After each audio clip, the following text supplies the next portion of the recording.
In 1991, this fine fellow passed away. Today we are taking a walk and a journey through the life of Eric Carr, the Fox, the drummer that came in after Peter Criss and just stole our hearts. Kiss stole our wallets and stole our hearts. And I have a clip of one of the drum solos where I saw him with my own eyes on tour, and I said, I want all of my stuff to look like that, and I want to play drums like that guy. I never did. I never got as good. But we're going to take a walk and a journey through his life and his passing, and we're going to celebrate the life of Eric Carr. So join me on this journey. This is going to be a longer video. I got some wonderful clips here that I remember.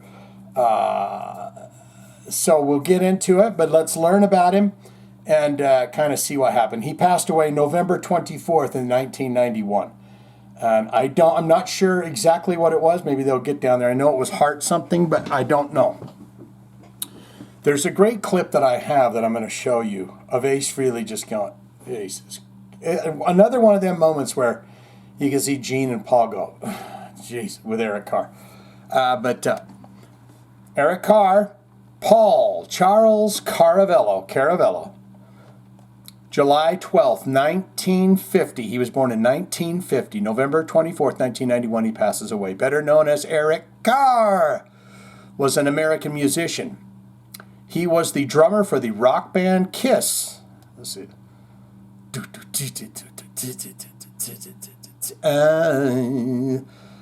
From 1980 until his death in 1991, Caravello was selected as the new Kiss drummer after Peter Criss. There's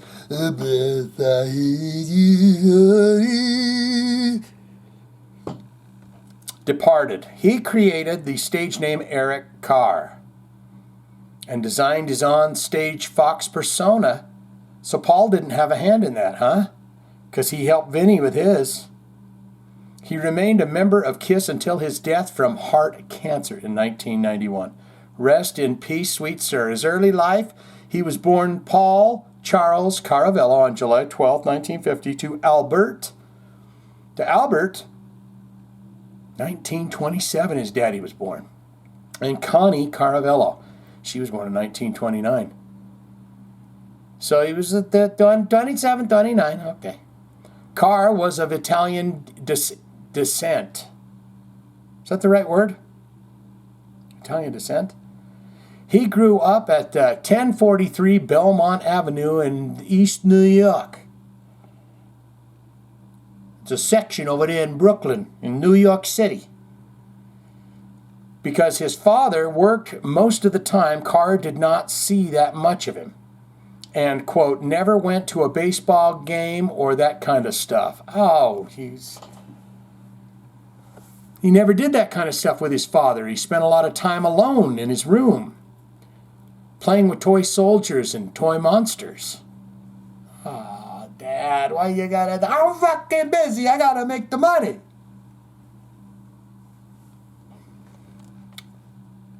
You know, that's not unlike me growing up as a kid. I spent a lot of time alone. I'm perfectly comfortable. I thrive being alone, as you can see. But I'm here with you.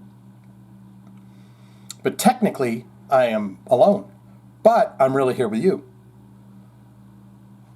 Caravello attended the High School of Art and Design. Lovely. Oh, that's a great building. Yeah, that's great. It's got the cabs. They pull right up to the front there and stuff. Love it. He planned at first to be a cartoonist, then changed his mind quickly thereafter and decided to study photography. According to him, he ended up wasting absolutely every day of high school. I got no work done. I got nothing done. Did nothing to further my career. Wasted time. And wound up getting drunk in the darkroom with his friends all the time.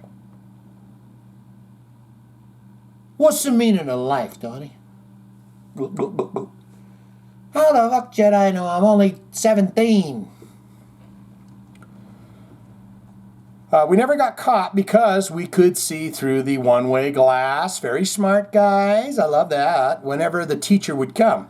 It wasn't like, that teacher better not be in there drinking with you. It wasn't like I was getting drunk every day, you know. Half a cup of vodka in those days was enough to get you drunk.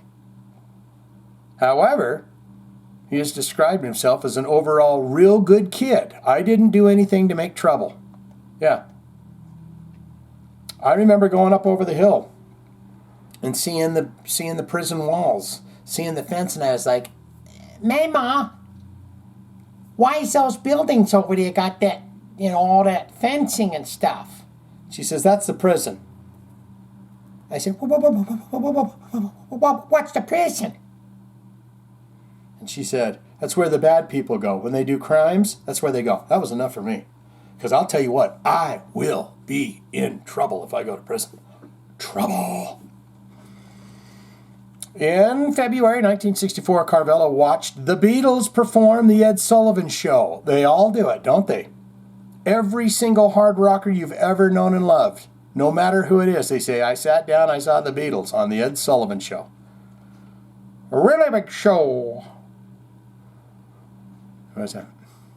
Oh, there they are. There's Ringo and Peter and Paul and Mary. John, Paul, Peter. John, Paul, Ringo. Said I'm yeah. Let's do this again. Carvello, Eric Carr, watched the Beatles' performance on the Ed Sullivan Show and was immediately captivated by the group, particularly Ringo Starr, whom I'm learning is just an amazing freaking drummer that, you know, I mean, I knew he was, you know, but everyone kind of goofed on him. And now it's like, oh no, like he's a master Dexman. Look at that guy right there. It's me in the yellow submarine, we all live in it. He collected several books and pots from the kitchen to create, a makeshift drum kit and began teaching himself how to play drums. That's when it's inherent. Eric Carr goes into Mom's kitchen. She's in there making the pasta fazool. And he grabs all the pots and pans and a couple of wood spoons, and he's doing that. It's in his system. It's in his soul. It's everything that he, you know. Let's do this. I want you to see this. This is okay. This clip right here is, I think it's a kid asking a Peter question. I found this very interesting. I don't know why this one's queued up, but Eric Carr has just sat down on Kids Are People Too. I'm going to ask you a question. Tell us who you are.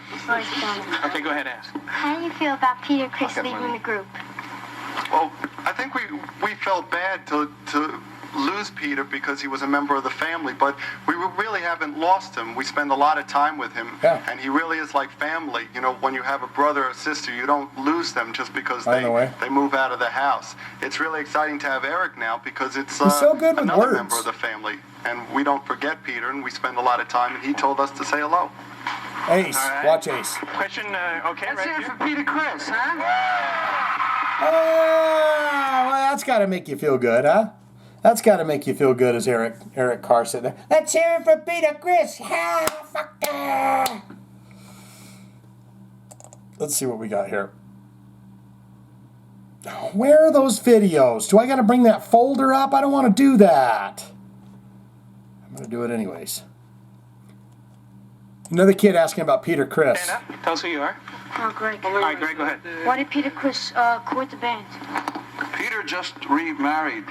He's got himself a beautiful wife whose name is Debbie Sven. Look at Eric over there. What am I, goddamn chopped liver over here? I'm going to show you something. This. Oh, here's Kiss introducing him. I think this is like one of the first times Australian TV. Check this out. Hello, Australia. This is Gene Simmons of Kiss, and I'd like to introduce you to Paul Stanley of Kiss, who wants to introduce you to Ace Frehley, who's going to tell you the name of our new drummer, which is Eric Carr. Now get over here, you know. Get in the picture. How you doing, everybody out there? Hey. Listen, you guys, stop monkeying around, because you're watching Countdown. And Gene Simmons give him a big lickety-poo in the face there. All right, let me get this out of the way. I'm really going off the rails with this, guys. I want to show you his drum solo that really inspired me. I said, oh my God, this guy's a master. Carvello was one of the students in the high school who had long hair. mostly due to his love of the Beatles. He recalled that I used to do dippity-do my hair down. I used to dippity-do my hair down. It made it stay flat. I used to have a Beatles haircut, but my hair was so curly, I couldn't get it to lay flat like the Beatles. Mop tops, they called them. So I'd get this stuff, you might have heard of it. It's called dippity-do. Drenched my hair with it, and I'd take a piece of my mom's nylon stockings. Jesus, this get kinky. I'd tie a knot in one end. You ain't giving that back to her. And I'd pull it over my head like a burglar. I was sleeping like that for probably 2 years. With that on my head every night. My God, he was down for that hairstyle, wasn't he? And he did it for 2 years. And you can't very well fill mama's stockings full of dippity-do and return them. So now you're in a situation where you have to steal mama's stockings every damn day. Because you can't keep using that same dirty stocking. What do you use it for a week? And then, or maybe you could wash it out. I don't know. Carvello graduated from high school in 1967. Around that time, riots started to occur in New York City, followed by the white flight that started to make his neighborhood more predominantly African American. Carvello stated that this was not a concern to him because I never had any problems with anybody. I had black friends. I never grew up thinking in those kinds of terms. Good for you, brother. We got to get into the Kiss stuff, guys, but I want to hear about him purchasing his first drum set. Carvello, Eric Carr, purchased a small drum kit that consisted of a snare, kick, and tom. The kit had a black oyster finish that was similar to Ringo's kit. I almost spit a little bit. Hold on a minute.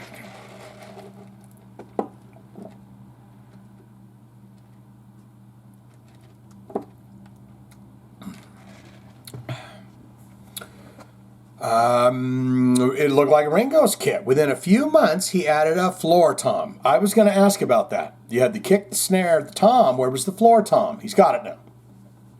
Sometime in 1965, he joined his first band, The Allures. They played a blend of Latino music and Beatles songs. The Allures did not last long, perhaps only a few months. He asked his junior high pal some stuff. Yeah, okay. Carvello then asked his friend in junior high school, Thomas, to join him on bass while they looked for other musicians. Shortly after starting high school, he met John, who was interested in learning to play the guitar. The three young musicians called the group the Cellarmen. The Cellarmen? Because they practiced in Carvello's cellar. Thomas and Carvello soon began working as a team and eventually wrote 2 Beatles-inspired songs. And you turn to cry, yeah, yeah. You turn to cry and I cray at night. What the hell does that mean? Or is that a typo? I cry at night. Because if you got a song called You Turn to Cry and I Cry All the Night, they say, what are you, pussies? What are you? Every one of your damn tunes, you want to come over here and play our house party. But every one of your songs are about crying. And we ain't into that. Let's get down to the Kiss business. Do you want to? Because this is going year by year, 1979 all the way down. Let's get the Kiss audition. Here we go. Oh, my heavens. Eric Carr applied for Kiss, submitting a cassette tape of Kiss' current single, Shandy. He played that. Carvello applied for Kiss, submitting a cassette tape of Kiss' current single, Shandy, but with his vocals over the music instead of Paul Stanley's vocals. It sounded great. Is that Paul? He enthused years later. The application was put into a bright orange folder to make it stand out visually. Great. Smart work. Jane Grodd, a Kiss staffer, told him later She had noticed the brightly colored envelope and so picked it to be one reviewed from the pile. While sitting outside the room used for the audition, Carvello watched 3 members of KISS, Ace Frehley, Gene Simmons, and Mr. Stanley, walk by to enter the room. He was one of the few people outside of the band's circle of friends, family, and music business partners to see KISS without their makeup. Paul, I knew right away. He told a fanzine in 1990. The others, I wasn't sure about. That's interesting. I feel like I could have spotted him. You know, Gene's going to be that big old loafy one who's probably hitting on the staffer there. What was her name? Jane Grodd. He's probably, hey, what up, baby, Tootsie, hey! Let's see, where's that other clip? I wanted to show you the one where they're on Kids Are People Too. And Ace Frehley goes, hey, ladies, what do you think about him? His newest member, is that probably what you said? Or the newest member of KISS. Anyway, we at Kids Are People Too are going to help KISS welcome their newest member. So please give a big hand for the Fox, Eric Carr. And cue the smoke pods. Is a dream come true. Is that loud? It's real loud.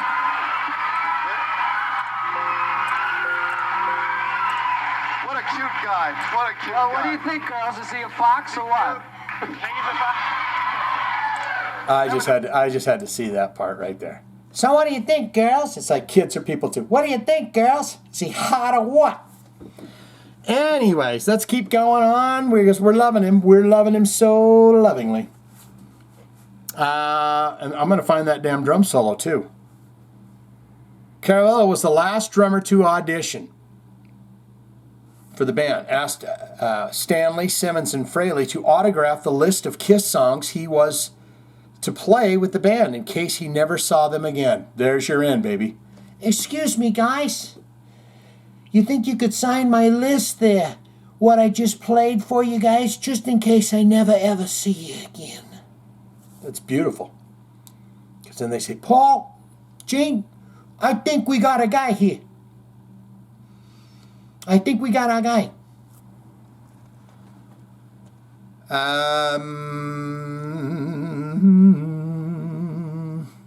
But he knew he had it. I'm seeing that right there. He's asked him to sign this playlist of the band in case I never saw him again. But I knew I had it, he told the fanzine in 1999. This lucky fanzines get to talk to him. According to Eric Carr, his audition was videotaped. He was also immediately comfortable, feeling the songs he had to play. They were a snap, he said. He knew the arrangement better than the band did. From learning the record version of the KISS albums, they had been on tour and changed little things around, he said. He was not impressed with KISS' performance at the audition. Really? They were awful. He empathized. I had to remind them, no, I sing the harmony, you sing that one. Stuff like that. It was great. Right away, we were working together. I knew it impressed them. Fantastic. Fantastic. What does Stanley say here? Stanley's described Eric Carr's audition as he was the kind of guy who cleaned what? He was the kind of guy who cleaned stoves for a living. And the first thing he said to us is, it's a real pleasure to meet you. Let's play. We started playing and it was like thunder. Even though he was the shortest guy in the room, it fit like a glove. And then they wrote a song called Fit Like a Glove. Put it on the Lick It Up record, didn't they? The one thing that probably sealed it for us was when, after the audition, he asked for our autographs. It wasn't brown-nosing. It's just that he was a real person. I told you, didn't I damn tell you that just now? Paul said it right there. You know, he asked for autographs. He asked for autographs, Gene. Oh, yeah. Stage makeup and persona after Caravello passed the audition. Be careful when I'm saying them past words. Passed the audition. Time was short, and the band had some trouble coming up with the character persona and a stage name for him before his debut concert. We never really actually told him he was in the band, stated Paul Stanley on USA Network Night Flight program in 1983. We just said, in 2 weeks, we're playing. Paul Stanley alleged that Eric Carr, wanted to use the stage name Rusty Blade until Stanley dissuaded him. Caravello decided on Eric Carr, quite carefully. He noticed that while the four members' full stage names were I'm going crazy now. Each 3 syllables. Oh, okay. Okay, let me read this. Let me get my brain straight, guys, because this is interesting. He noticed that while the 4 members' full stage names were each 3 syllables long, Chris' name was the inverse of the 3 band members. Gene Simmons. What?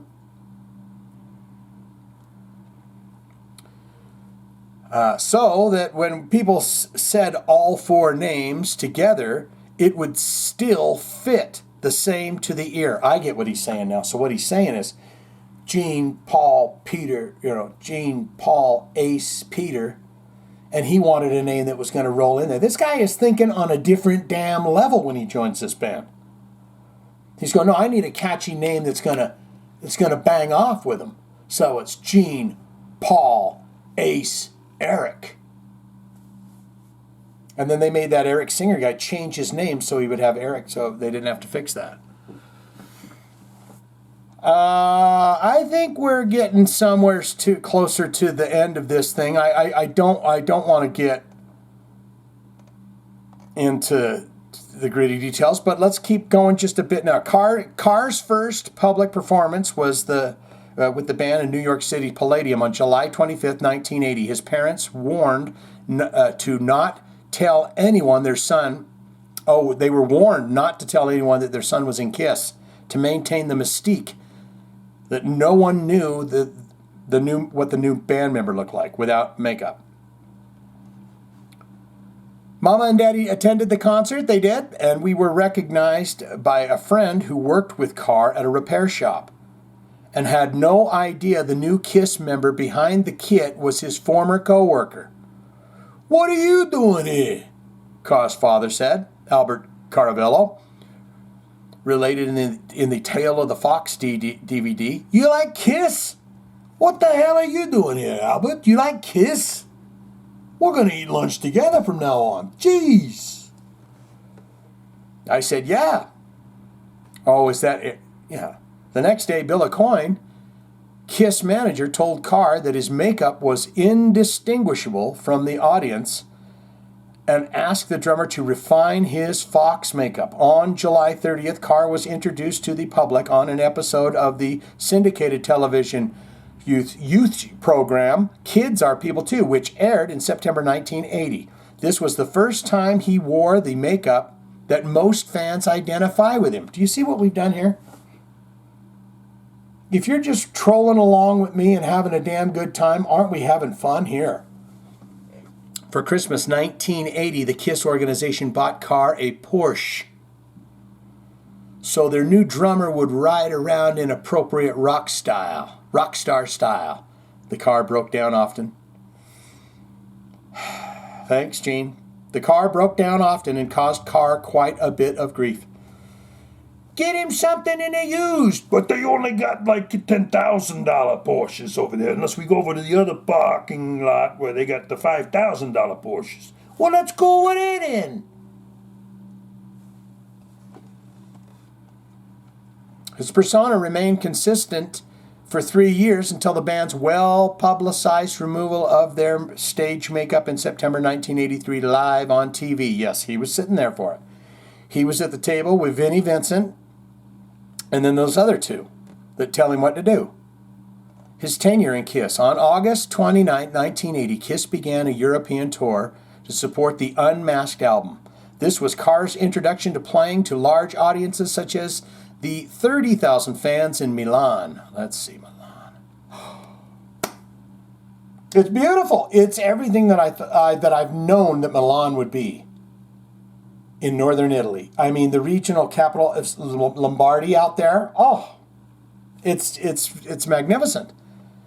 The European tour ended in mid-October, after which KISS flew to Australia. Well, we just did that ad, don't you remember? Oh, I didn't want to click that. And then they went to New Zealand. And then they went to Melbourne. What's the city that has that? They always show that amphitheater. Is that Melbourne or is that in somewhere else? Carr's first tour with KISS saw the band play 41 shows in 13 countries. Carr's first album with KISS was 1981's, yeah, there it is, The Elder. What do we think of that?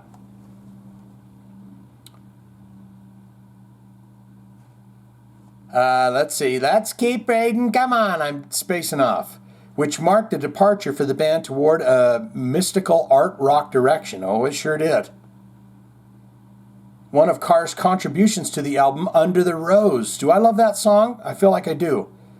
Is one of the few KISS songs written in the 6/8 time. Yeah, they're not. Gene and Paul's like, why don't you just write a normal one? And featured a Gregorian chant-style chorus. Carr also co-wrote Escape from the Island with Fraley and producer Bob Ezrin. Let's see, old Bob. Oh, he's still alive. Look at him. Is he still alive? He's still alive. It was only the second instrumental recorded by KISS. Poor album sales and low chart position did not allow KISS to tour to support The Elder. Yeah, they did a couple of TV performances. He went on to do KISS, The Creatures of the Night. He went, and then Dynasty. You know? No. What? Hold on, we got to read this. During the summer of 1982, KISS dedicated themselves to creating a hard rock album that predominantly featured Carr's drumming and his unique style. Creatures of the Night was released on October 25th, 1982. The heavy reverb on Carr's drums was a unique sound. Yeah. Not previously heard on KISS album, the album featured 9 songs, none of which were written by Carr. In late December 1982, KISS began their first tour of the North America since 1979's Dynasty Tour. Okay, that's what I was seeing there. It's the first tour since. It was Carr's first North American tour. Finally, I get to see the beautiful country I live in. For free.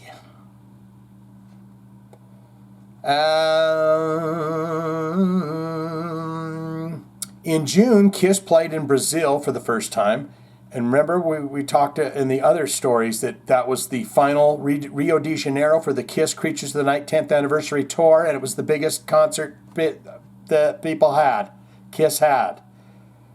They played Brazil for the first time. The pent-up demand for KISS resulted in high attendance with approximately 137,000 people at the Rio de Janeiro show. Why do I remember the number being 70,000? Carr received writing credits on All Hell's Breaking Loose from Lick It Up. Looking like a fine young man right there. Oh, and I forgot to tell you why I got a little Eric Carr over here, because he got his little looks up. So if you guys are sitting there saying this is a terrible video or whatever, little Eric Carr over here, he's got his looks up. He said, put him up. You ain't got to talk that way about Shane's videos. They're all good. Put him up. He's got his dukes. Carr received writing credits on All Hell's Breaking Loose, Lick It Up, Animalize on No, No, No, and Crazy Nights. Carr said he found writing lyrics harder than writing music. Paul say, let's see, in 1989 he recorded a demo. Besides drumming, Carr also played guitar, bass guitar, and piano, and also sang background vocals. He had a beautiful voice. Occasionally, he sang lead vocals, such as on Black Diamond and Beth. Originally sung by Peter Criss in the 1988 compilation, yes, Smashes, Thrashes, and Hits. They did a redo of Beth where Eric Carr sang it. Carr recorded his version of the song in the same room in the record plant where the song was originally recorded, using the same backing track as Criss. Can you hear my guts going to town? What do we got left here?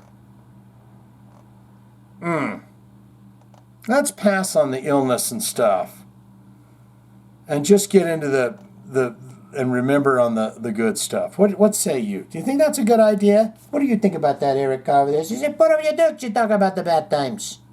You don't talk about the bad times, you talk about the good times. So let's get into this last little bit here. As replacement member, Carr was paid as an employee and did not have voting privileges, unlike the 4 founding members who shared profits and voting rights equally. Through Carr's years in KISS, his rank as an employee was a source of significant discontent for him. He felt excluded and unfairly treated as a second-class KISS citizen. For instance, not being allowed to share Simmons and Stanley's limousine? Oh, you dirty dogs.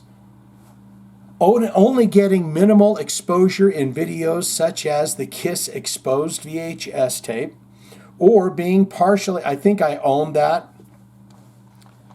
because I think it's got breasts in it. I was like, I'm getting that. Oh, you're a big KISS fan? Yeah. But I think there's a lot of breasts in it. Or being partially cropped out of the Asylum album cover.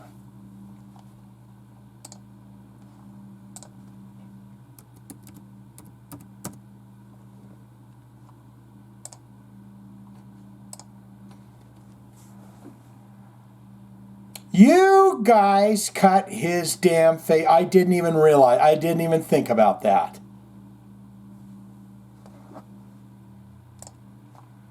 That's rude. Paul, Gene, I'll just say it right to your damn faces right now. That is rude. You couldn't have scrunched your face up. No, I got to have my whole big fat face in there. Okay. In 1989, he recorded a demo with KISS.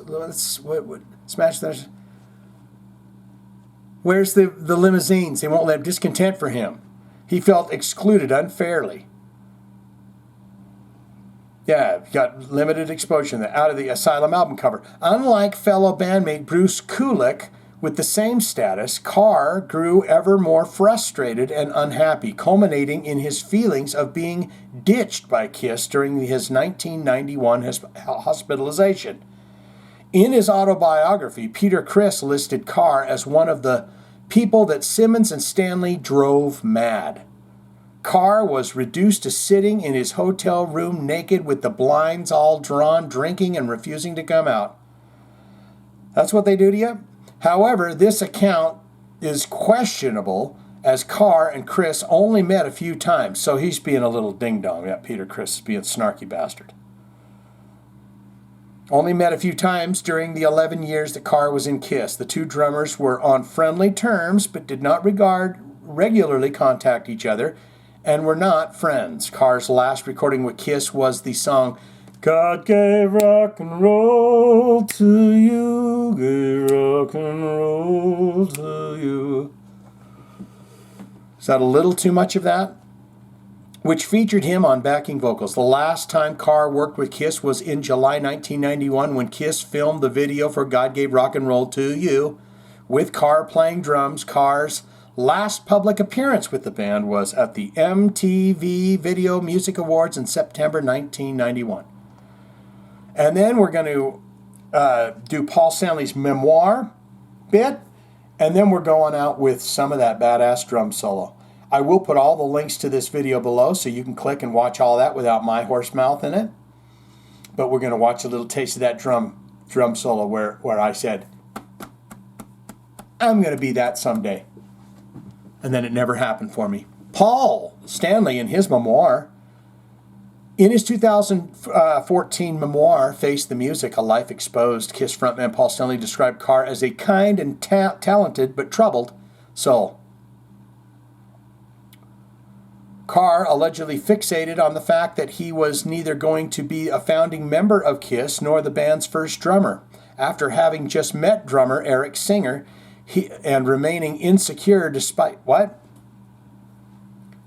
Not the band's first drummer. After having just met drummer Eric Singer, let's see him. Oh, he's right behind me. You're not going to see that. You can't see that. And remaining insecure despite being in good standing with Kiss. Carr made the precedent claim that Singer... Eric Carr's been on about everything. That Singer was going to replace him as the new drummer in the band, which ultimately did occur in 1992 after Carr's death.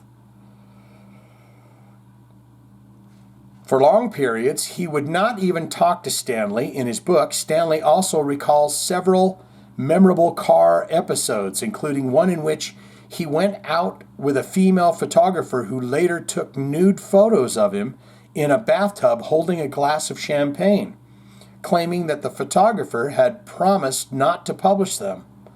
The photos were soon publicized in the journal with which the photographer was associated. Who is it Paul or is it Eric? You can get down there and tell me all of that. We're going to get into a little bit of this damn drum solo, and then we're going to head on out the door. Eric Carr, rest in peace, fantastic and wonderful in all ways. Can you guys believe that I can talk to myself as much as I can? Is it amazing to you? Let's see, where are we at? Let's go. Check this out. I love those little high drums.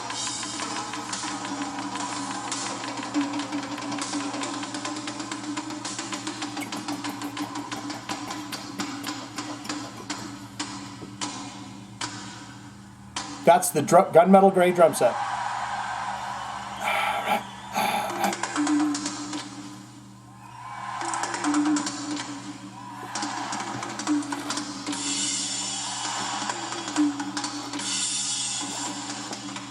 You got to do the start and stop.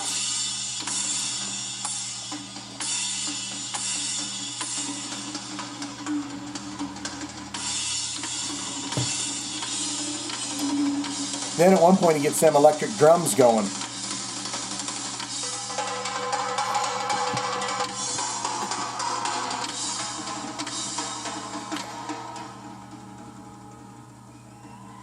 Softer and louder approach.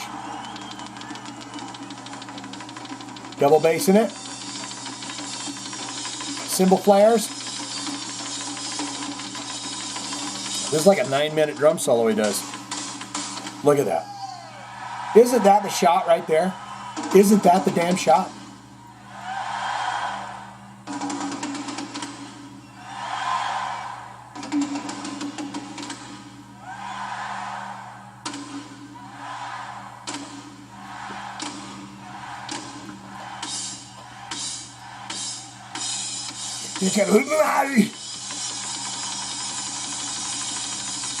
Wonderful.